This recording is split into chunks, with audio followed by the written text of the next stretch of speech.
Вот работы декоративно-прикладного искусства, казахское отделение, народные промыслы.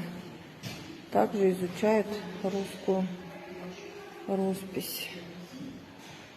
Декоративный городец. Вот прям если приблизить, тут очень все детальненько. Очень эффектно. Мозаика.